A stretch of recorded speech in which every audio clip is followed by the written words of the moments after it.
कम हो लक्ष्मण गई। न्यारा दिखता था, हेराजन उसे हर पूर्व इंसान युगों नरमाते में थे। जो राक्षस समझे तो जाते थे, रामानंद ने सोचा, ये ही कलयुग बाद में में बात करूं, ब्राह्मण पहले मैं माने अपनी पूजा कर जाते। लेता। सब साहेब बोलो सतगुरुदेव जी की जय, बंदी छोड़ सतगुरु रामपाल जी भगवान जी की जय हो।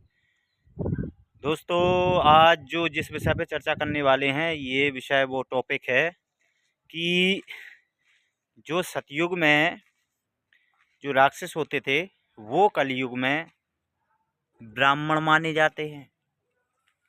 अब ये सुनने में आपको थोड़ा अचंभा लगेगा, ये नई नई बात आपके सामने आ रही है। हमारे पूज्य गुरुदेव संत रामपाल जी महाराज जी ने 1994 से बताने लग रहे हैं ये बात, तो बल्कि आप तक नहीं पहुंची है तो कोई बात नहीं, अब सुन लो। तो आपको वो ग्रंथ बताना पड़ेगा, क्योंकि ये बहुत ही विचित्र बात है, सुनने में भी अचंभा है, थोड़ा ऐसी है कि आपको बुरा लग सकता है, आपको सदमा भी पहुंच सकता है, हो सके तुम्हारा सीना धक धक करने लग जाए, हो सके तुम्हें हार्ट अटैक भी आ जाए, क्योंकि ये चीज़ आप तक नई नई और पहली पहली बार पहुंच रही है। आपने सदग्रंथ नहीं पढ़े। सदग्रंथ पढ़ने वाले को पहले से जानकारी है, जिनने सदग्रंथ पढ़े हैं। क्या होता था कि सतयुग से लेकर अभी त्रेता द्वापर कलयुग तक संस्कृत पढ़ने का किसी को निर्देश नहीं था, और जितने भी हमारे सदग्रंथ हैं सभी संस्कृत में हैं। 4 वेद 18 पुराण, तो इन सभी सदग्रंथों में वो सच्चाई लिखी हुई है जो आप तक नहीं पहुंची है, बल्कि अब आप तक पहुंच रही है। आप ध्यान से और विचार करके निर्णय लीजिएगा कि ये क्या सच, ये सत्य है। क्योंकि देखो, प्रमाण अगर आपको दिए जाएंगे ना, तो कहते हैं ना कि आँखों वालों को कोई बेवकूफ़ नहीं बना सकता, अंधे यानी नेत्रहीन को तो बना सकता है। जिसके पास नेत्र नहीं है तो उसको तो बेवकूफ़ बनाया जा सकता है, आँखों वालों को बेवकूफ़ नहीं बनाया जा सकता। और आँखें वाले ही बेवकूफ़ बन जाते हैं, तो कहते हैं देखत के तो नैन चसम इन्हें फिरा मोतिया बिंदरे, यानी कि आपकी आंखें भी हैं, आप देख भी रहे हैं और आप उस सच्चाई को स्वीकार नहीं कर रहे हैं, तो आपकी आंखों में मोतियाबिंद है। यानी मोतियाबिंद की बीमारी ऐसी होती है, आपको बताएं कि आंखें तो खुली रहेंगी, आप देख रहे होंगे, समाज में आप ऐसे लग रहे हैं जैसे आपको दिख रहा है, बल्कि आपके अंदर की रोशनी खत्म होती है। तो ये चीज़ आपको दिखाना चाह रहे हैं, आप बिल्कुल अच्छे से इसको ध्यान से और अच्छे से बुद्धि स्थिर करके इसको सुनना और देखना और पढ़ना। क्योंकि हम जो सच्चाई आप तक पहुंचाना चाह रहे हैं, ये हमारे पूज्य गुरुदेव संत रामपाल जी महाराज जी ने 1994 से डंका बजा रहे हैं।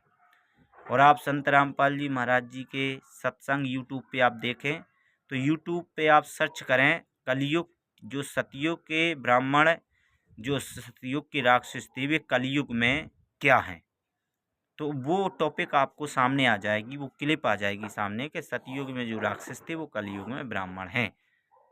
अब आपको हम खोल के दिखाते हैं, आप देखिए, आंखों आंखों देखी सच्चाई है। चलो वो ग्रंथ पढ़ के सुनाते हैं। अब देखिए, बने रहिए हमारे साथ, पूरा वीडियो आप देखेंगे तब आपको समझ में आएगी, अधूरा वीडियो देख छोड़ के मत जाना, ना कुछ भी समझ में नहीं आने वाला। अब देखिए, व्यास जी बोले, हे नृपसादूल, ध्यान पूर्वक सुनिए।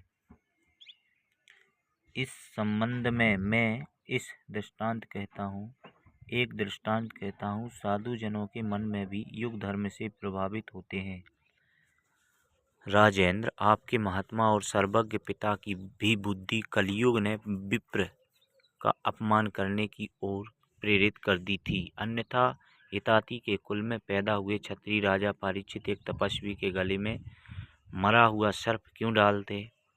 हे राजन, विद्वानों को इस युग का ही प्रभाव समझना चाहिए, इसलिए विशेष रूप से धर्म आचरण ही प्रयत्न पूर्वक करने चाहिए। हे राजन, सतयुग में सभी ब्राह्मण वेद के ज्ञाता, पराशक्ति की पूजा में तत्पर रहने वाले, देवी दर्शन की लालसा से युक्त, गायत्री और प्रणव मंत्र से में अनुरक्त, गायत्री का ध्यान करने वाले, गायत्री बीज परायण, एकमात्र माया बीज मंत्र का जप करने वाले, प्रत्येक गांव में भगवती परम्बा का मंदिर बनाने के लिए उत्सुक रहने वाले, अपने आप कर्मों में निरंतर रहने वाले, सत्य, पवित्रता, दया से संवित, वेद त्रयी कर्म में संलग्न होने रहने वाले और तत्व ज्ञान में पूर्ण निष्णात होते थे। क्षत्रिय प्रजाओं के भरण पोषण में संलग्न रहते थे।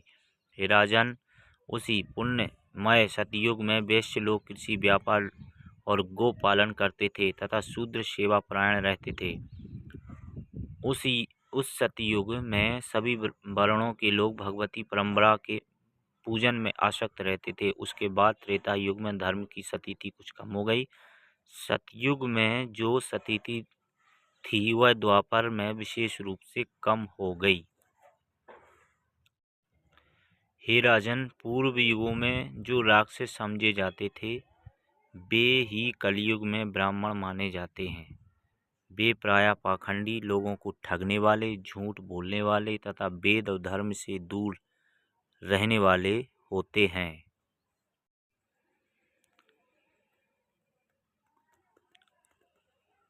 वे प्रायः पाखंडी, लोगों को ठगने वाले, झूठ बोलने वाले तथा वेद और धर्म से दूर रहने वाले होते हैं।